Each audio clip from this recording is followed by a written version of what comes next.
Welcome to Learn Short and Typing with Vikas Sir. Progressive magazine exercise number 16. 840 words at the rate 100 word per minute. So be ready. Start. Madam Chairman, the amendments that have been brought here in this bill are mostly innocent in nature and necessary. Some of them are not at all important, but there are few clauses which I would like to highlight here. I would request the Honorable Minister to reconsider whether these can be reframed in such a manner that certain controversies which may occur in future are not there. There should be no chance of such a controversy in the bill. I would request the Minister to consider in that light. Coming to clause 5 of the bill, it has been suggested that the central government may also appoint public prosecutor or additional public prosecutor. When the state government is there to appoint public prosecutor or additional public prosecutor either in High Court or in district court, I think the central government not have taken that power also to appoint public prosecutor or additional prosecutor at the district level or even in the High Court. They could appoint them through the state machinery only. If there are two sets of public prosecutors in a particular court, one for the central government and the other for the state government holding two different views, then there will be some confusion.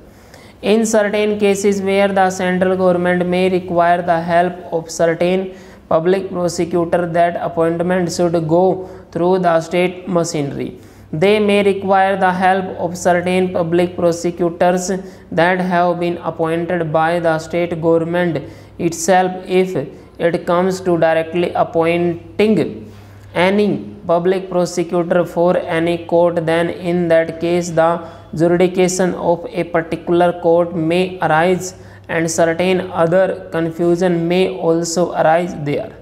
So to avoid that sort of misunderstanding or holding of different views by different sets of public prosecutors, I think appointment of any public prosecutor should be by the state alone and not directly by the central government. You will also find a subclause 5 of clause 8 that the public prosecutors in district levels should be appointed from the panel that is to be prepared by the district magistrate. In the case of state government, the public prosecutors should be appointed from amongst those in the panel and not from those whose names do not appear in the panel prepared by the authorities in accordance with the procedure laid down by the state government. In case of central government, there is no such obligation like the state government for appointment of public prosecutor from the panel. The central government may appoint anybody from outside or inside the panel. In that case, I would request the minister to consider that the standard is maintained. Otherwise, arbitrations will arise and unnecessarily the advocates will try to earn the favor of certain officers. Even though the name is not in the panel, they will get the appointment of that person as a public prosecutor in the district level. So the obligation should not be there in the case of central government also to appoint the public prosecutor from amongst the names appearing in the panel and not from those outside the panel. Then I come to the provision regarding extension of the detention period of the under trial prisoner from 60 days to 90 days. This limit of 60 days of detention of the under trial prisoner has been brought in only after strenuous struggle and fight in the last Lok Sabha. The government was not initially willing to accept this limitation of the detention period of the under trial prisoner. Many honorable members fought for this, and then only the government came forward and agreed that there should be a certain limit of 60 days for the detention of the under trial prisoner. Now what is happening in this bill? The police officers never care for completing the investigation within a certain specified period.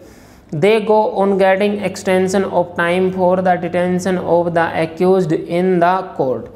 The under trial prisoner does not know when and in which way actually his case will be dealt with, whether it will be adjudicated or how the case will be finalized. All that is not certain, and the police officers, I said, do not care to complete the investigation within a specified period. That is why in the last Lok Sabha, views were expressed that police officers should be called upon to complete the investigation within a particular and specified period. If you go on allowing them unlimited time, then in that case police officers will not exhibit responsibility, and they will not behave in such way as to fulfill their own obligations, and they will discharge their own responsibilities. That way this will again given them a handle. So though I agree that in certain cases like murder or dacoity or some such offences where life imprisonment is prescribed, where this may be required in respect of other matters, the cases should be completed within 60 days duration. Full stop.